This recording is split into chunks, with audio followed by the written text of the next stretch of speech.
नमस्कार, स्वागत है आपका। आप देख रहे हैं अर्बन अपडेट। मैं हूं आपके साथ रिद्धि मिश्रा। अमेठी में नहर सूखने से किसानों को काफी दिक्कतें हो रही हैं। पानी की वजह से किसानों की फसल बर्बाद हो रही है। किसानों का कहना है कि जब तक बारिश हुई सिर्फ तब तक नहर में पानी था, लेकिन अब जब गेहूं की बुवाई हो चुकी है और छोटे छोटे पौध भी निकल आए हैं, इसमें पौध को पानी की आवश्यकता है, लेकिन ऐसे समय में नहर में पानी नहीं आ रहा। और इस दौरान किसानों से बातचीत की है हमारे संवाददाता लोकेश टंडन ने। आइए सुनते हैं।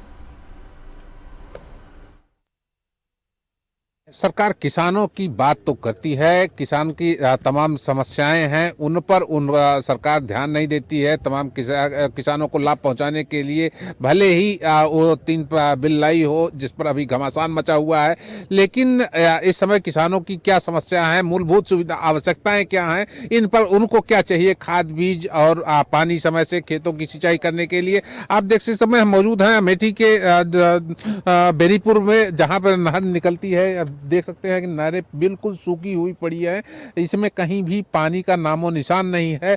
जबकि इस समय खेती का है, आलू मटर सरसों गेहूं इत्यादि सब सिंचाई करनी है, सब बोए गए हैं, सबकी सिंचाई करनी है, लेकिन समय पर पानी उपलब्ध नहीं हो पा रहा है, नहरें सूखी हैं। ऐसे में किसानों को तमाम तरह की मुश्किलों से गुजरना पड़ता है। समय समय पर उनकी मुश्किलें हमेशा बढ़ती, कभी जो खाद बीज के लिए लड़ाई है तो कभी पानी के लिए लड़ाई है। ऐसे में उनकी मुश्किलें कम होने का नाम नहीं ले रही। यहाँ पर कुछ किसान हमारे साथ मौजूद हैं, उनसे हम जानेंगे कि किस प्रकार की समस्या है और वो आखिर नहर में पानी कब से नहीं आया। क्या नाम है आपका? ओम प्रकाश सिंह। ओम प्रकाश जी, इस नहर सूखी हुई है, क्या कब से पानी नहीं आया है इसमें पानी नवंबर से नहीं आया। नवंबर से नहीं, उसके पहले तो बरसात का मौसम था। हाँ, उसके पहले बरसात का पानी था, नहर भी आ जाती थी कभी कभी, लेकिन नवंबर से नहीं आया बिल्कुल। तो अभी क्या खेती की क्या स्थिति है? इस समय तो सिंचाई की जरूरत है, पानी गेहूं बढ़ चुके हैं, गेहूं बढ़ चुके हैं, सिंचाई की आवश्यकता है जी। तो नहर की सफाई भी हो गई है, लेकिन पानी नहीं आया है। जरूरत है पानी की, अब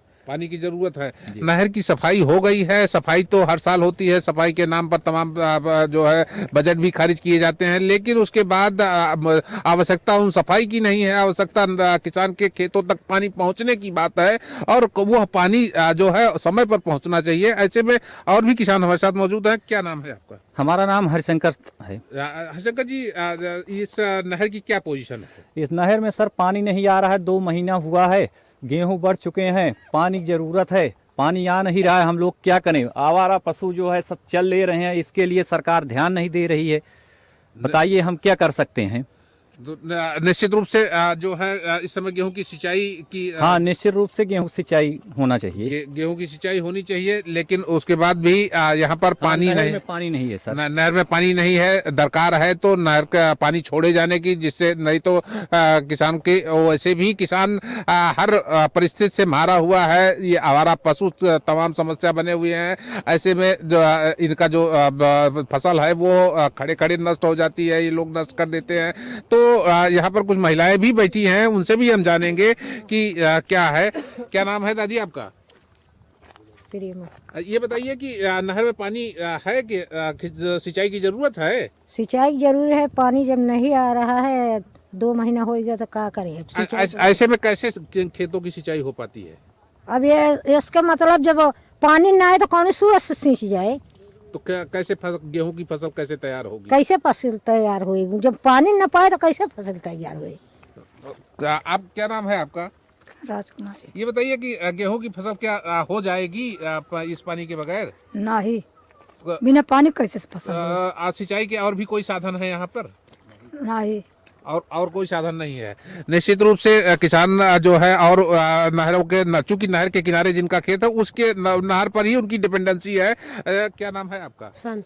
ये बताइए कि नहर के किनारे खेत हैं, इस पे सिंचाई के लिए क्या पानी जो है कब से नहीं आ रहा है? 2 महीने तो बताओ तो। हाँ, 2 महीने से पानी नहीं आ तो रहा है। ऐसे में खेती किसानी कैसे होगी? कैसे होए भाई? झुराई जाए और कैसे होए?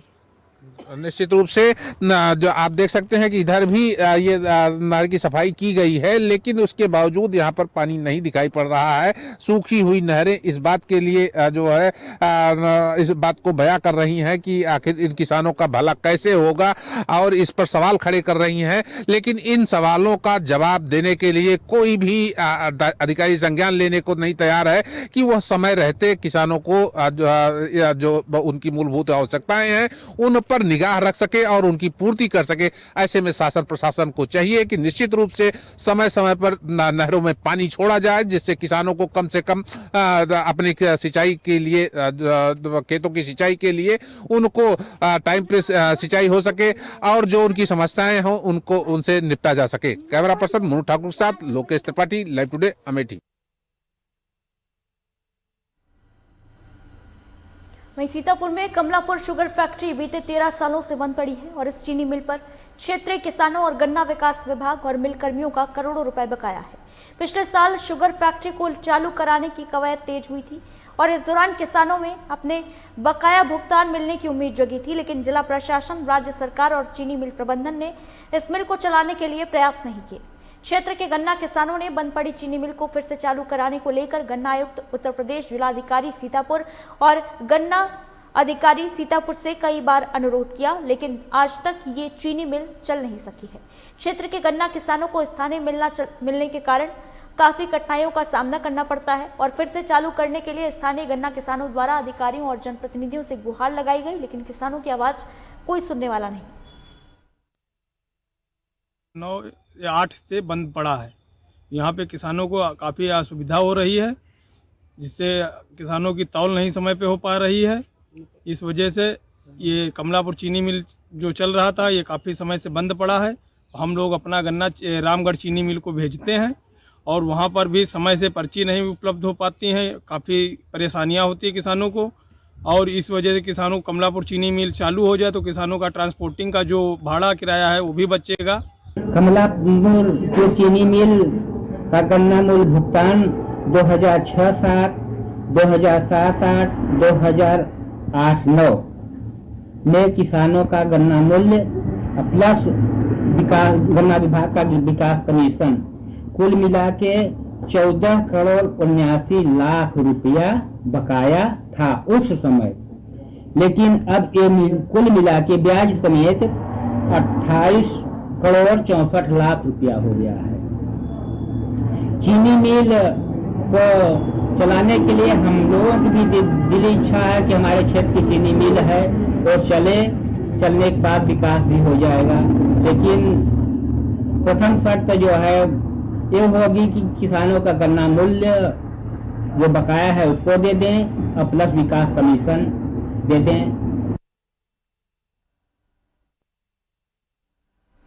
बलरामपुर में कई दिनों से कड़ाके की सर्दी पड़ रही है, जहां हाड़ कपा देने वाली ठंडी हवाओं ने लोगों का जीना दुश्वार कर रखा है और अब तो दिन में धूप न निकलने के कारण लोग घरों में कैद रहने के लिए मजबूर हो गए हैं।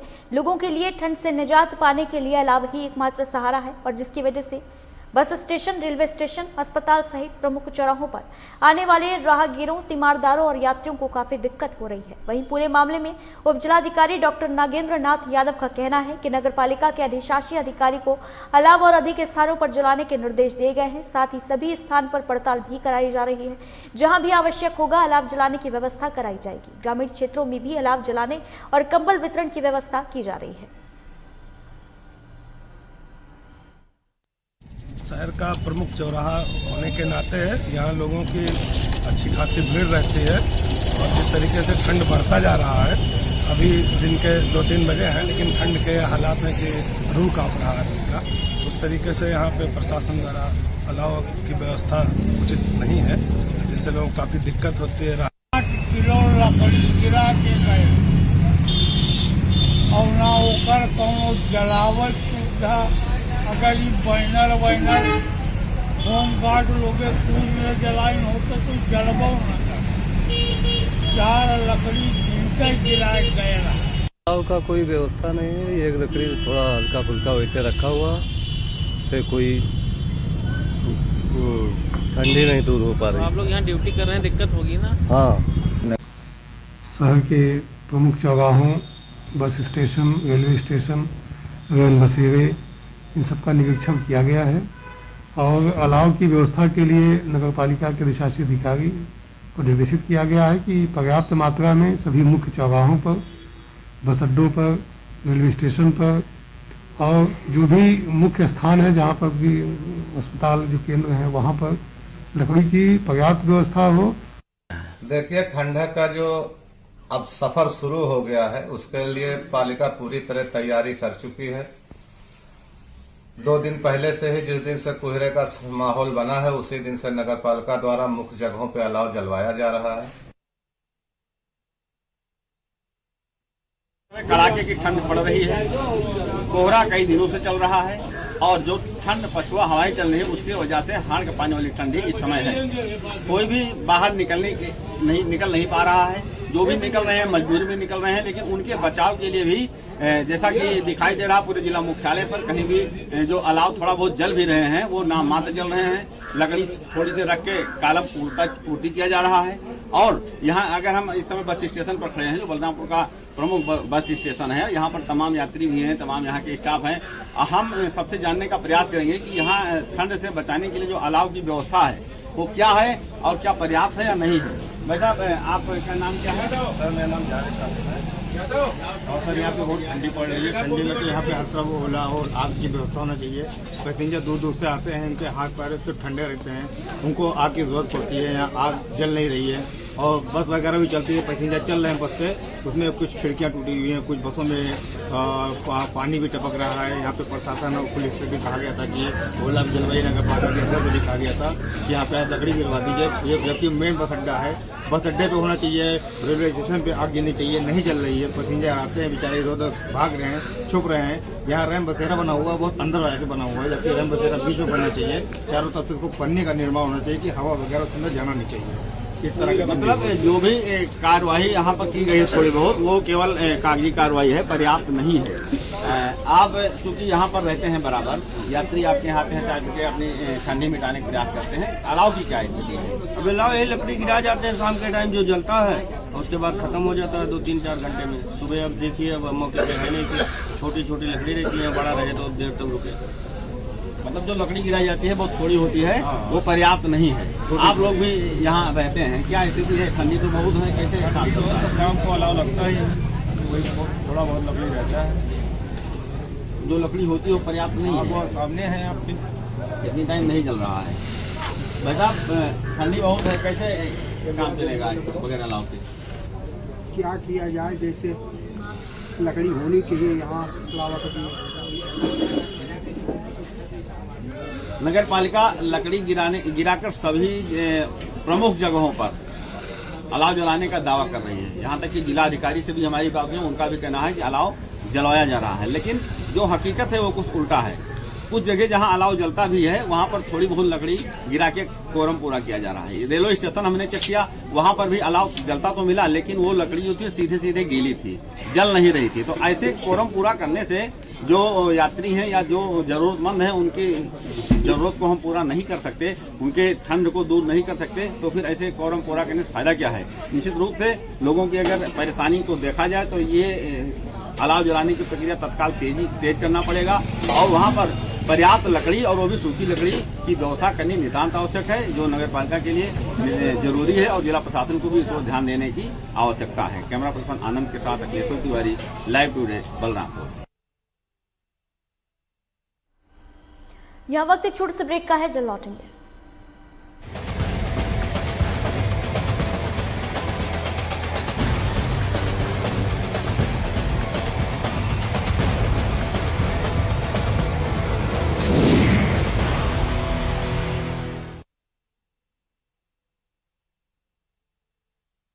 सब कुछ आजमाया और तब मैंने माना कि सिर्फ सच्ची सहेली ही है महिलाओं के उन मुश्किल दिनों की हर समस्या, जैसे कठिन दर्द, अनियमितता, खून की कमी, थकान व कमजोरी जैसी सभी प्रॉब्लम्स के लिए नंबर 1 औषधि एवं टॉनिक।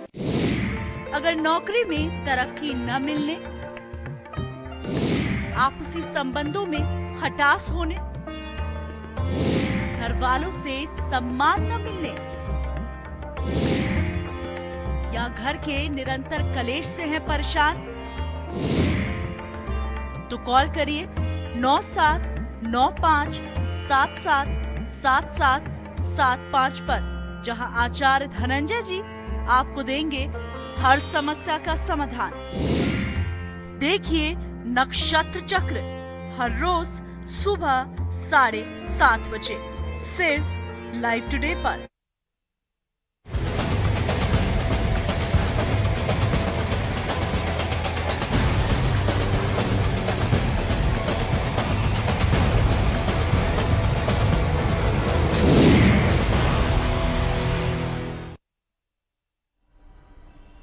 ब्रेक के बाद स्वागत है आपका। देश को आज़ाद हुए 73 साल बीत चुके हैं और इन 73 सालों में देश में बहुत कुछ बदला, लेकिन अगर कुछ नहीं बदला है तो वो है ग्रामीण की समस्याएं, जो 21वीं सदी में भी झुग्गी झोपड़ियों में रहने के लिए मजबूर है। रिपोर्ट देखिए।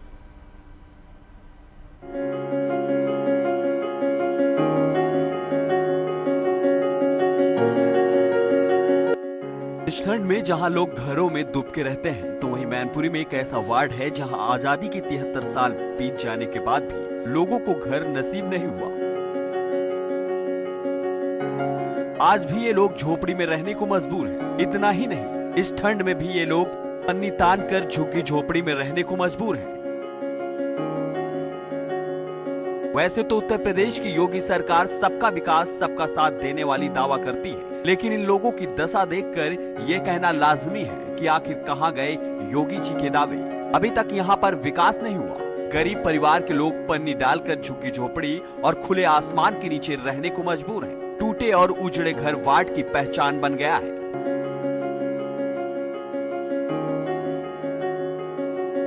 ये शौचालय बने हुए सर, इसमें इतनी गंदगी रहती है कि हम जाने में दिमाग खराब हो जाता है, इसलिए हम अपने हार खेत निकल जाते हैं। गंदगी काफ़ी रहती है यहाँ। अच्छा, कौन सी नगर पंचायत है ये? ये कुसमरा नगर पंचायत में है। इसके चेयरमैन कौन है? चेयरमैन संजू। अच्छा, तो ये साफ़ सफाई नहीं कराते हैं? भाई ये तो नहीं जानते कि संजू क्या करते हैं, साफ़ सफाई कराते हैं या क्या करते हैं। मतलब सफाई कर्मचारी से हमने देखा नहीं सब साफ करते हुए।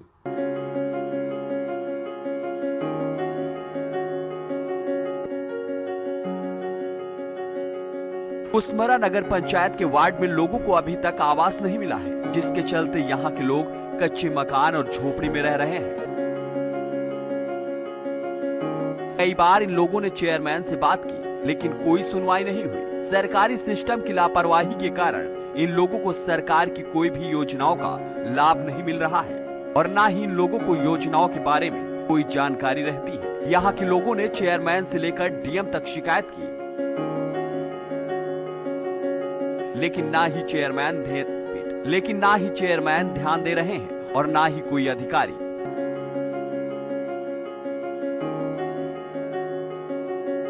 वजह ये है सर, हमारी जो कागज थे वो हमारे इन सदस्य ने भैंस हमारी बिचवा दी। कम से 25,000 की भैंस हमने 11,000 में सर बेच दी। इनने पूरे 10,000 रुपये हमसे ले ली। जब हमारी 1 लाख की किस्त पड़ गई तब इन्होंने जा कहा कि हम रुपया फिर 5,000 दे। हमने सर 5,000 दे देने खाता में तो निकाल। अब जा कह रहे तुम्हारी किस्त नहीं डलवाएंगे जब तक तुम रुपया 50,000 वापस नहीं करोगी। हमारी 1 लाख की किस्त पड़ी थी। हमारा आधार मकान रहा, हमारी धानी टूट गई, हमारे बच्चे की खपड़ी फट गई ऊपर से गिर के, और इन्होंने 1.5 लाख की किस्त हमारी कोई नहीं डलवाई। हम 3 दुपहिया में रह रहे हैं। बताओ महोदय, क्या वजह है साहब, हमें मिल ही नहीं रही कुछ आवास। क्यों? पता नहीं का नहीं मिल रही, का बात है का नहीं। कब से आप इस झोपड़ी में रह रही हो? साल भर हुई। उससे पहले कहाँ में रहती थी? कच्चे मकान में रहते थे, अब बंटवारा हो गया, अलग अलग हो गए, सबसे झोपड़ी में रह रहे। अच्छा, ये क्या जो आपका कच्चा मकान था गिर गया क्या? हाँ। अच्छा, गिरने के बाद आप पल्ली में रह रही हो। अच्छा, वार्ड के जो अध्यक्ष होते हैं उनसे कहा था आपने? सबसे बोला, किसी ने नहीं मेरा काम कराया। अच्छा, कुछ पैसे वगैरह की मांग करते हैं क्या? पैसे सबको मांगे, सब दिए हमने, मेरी काम कुछ नहीं हुआ मेरा। कितना पैसा लिया था? 2,500। अच्छा, 2,500 रुपये लिया था। क्या नाम है उनने जिसने पैसे लिए थे? संजू। संजू कौन है ये? सदस्य सभासद हैं।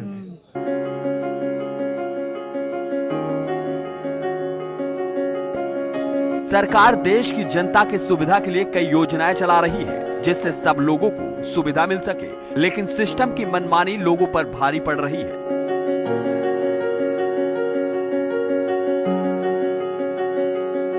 सवाल ये उठता है कि जब सरकार गरीब लोगों के लिए आवास देने के लिए निर्देश दे चुकी है और पैसे भी खर्च किए जा रहे हैं, तो अभी तक इन बेबस लोगों को आवास क्यों नहीं मिल सका है? क्यों आज भी इस ठंड में भी झोपड़ी में रहने को मजबूर हैं? क्या ये लोग यूं ही झोपड़ी में रहने को बेबस रहेंगे या कभी इन लोगों की आस पूरी होगी? मैनपुरी से नफीस अली की रिपोर्ट, लाइव टुडे।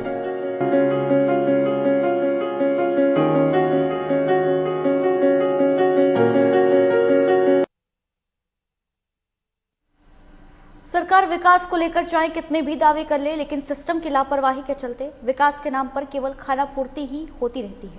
और ऐसा ही हाल मध्य प्रदेश के भिंड जिले का भी है, जहां सड़कों पर जल भराव की समस्या बनी हुई है। इस रिपोर्ट में देखिए कि किस तरीके से कीचड़ और पानी से लोग आने जाने के लिए मजबूर हैं।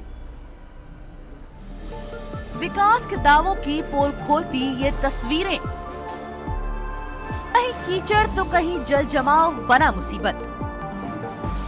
मुख्य मार्ग पर कीचड़ और जल भराव से लोग परेशान।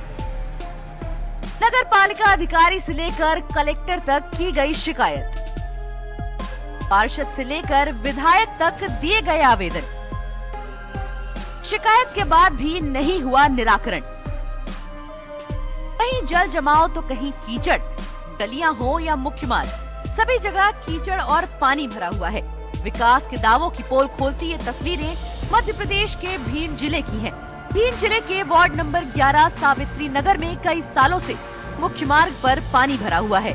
इस पानी से कई गंभीर बीमारियां भी पनप रही हैं। स्थानीय लोगों ने इसकी शिकायत नगर पालिका अधिकारी और पार्षद से लेकर विधायक तक की, लेकिन आज तक इस समस्या का कोई समाधान नहीं हुआ।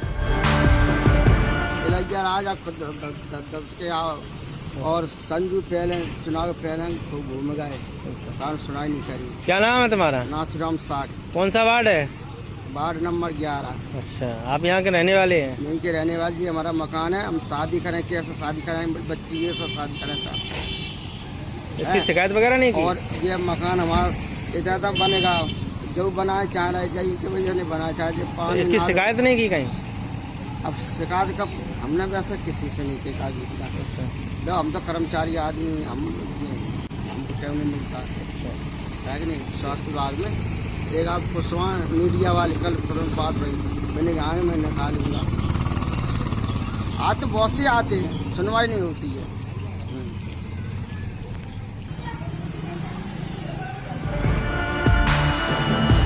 ऐसे में अब जनता आखिर जाए तो जाए कहाँ?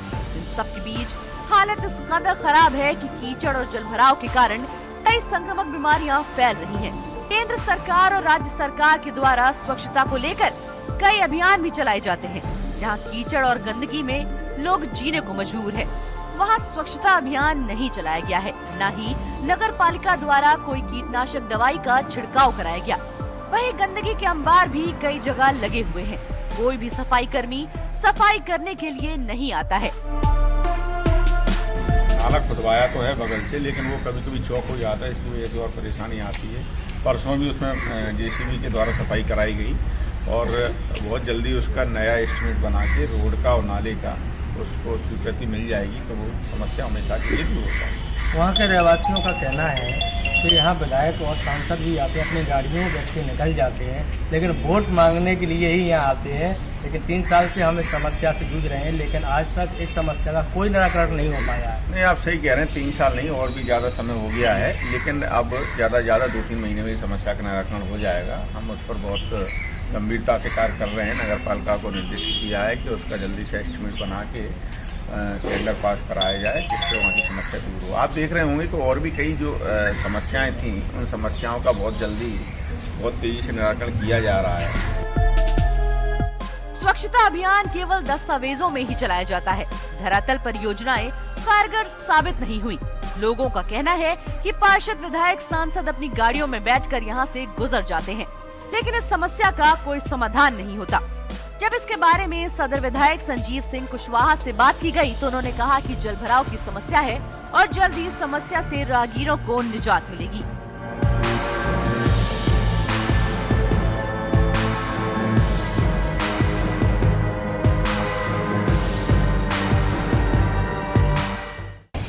मध्य प्रदेश के भिंड जिले की बात करते हैं, जहाँ केंद्र सरकार या राज्य सरकार द्वारा कई स्वच्छता को लेकर योजनाएं चलाई गई, कई अभियान चलाए गए, लेकिन धरातल पर ये स्वच्छता अभियान बिल्कुल जीरो है। ये स्वच्छता अभियान क्या केवल दस्तावेजों में चलाया गया, ये यहाँ चर्चा करेंगे अभी यहाँ के रहवासियों से।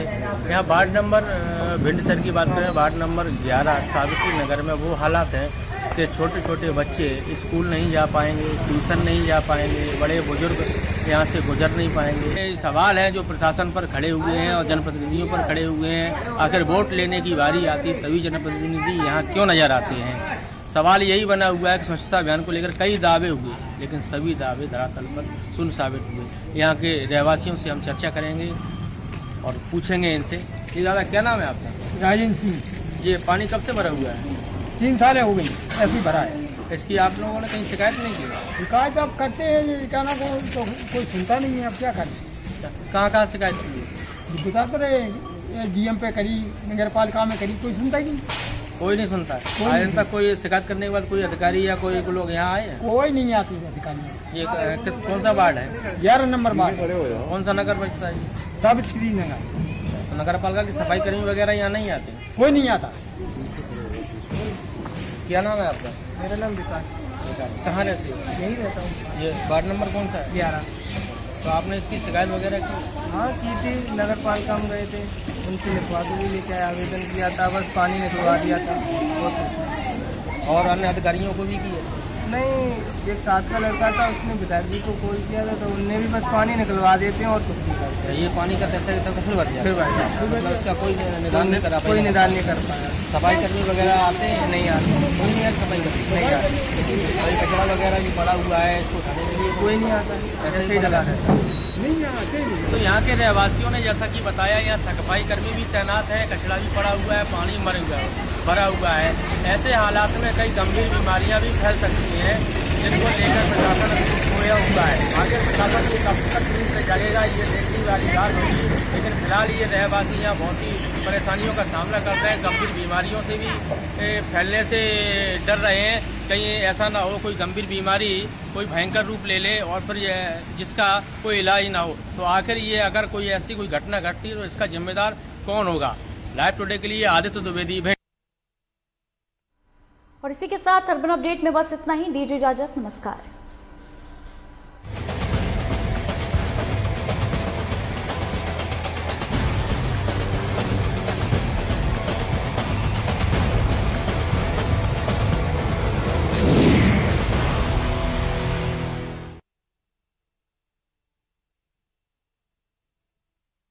सब कुछ आजमाया और तब मैंने माना कि सिर्फ सच्ची सहेली ही है महिलाओं के उन मुश्किल दिनों की हर समस्या, जैसे कठिन दर्द,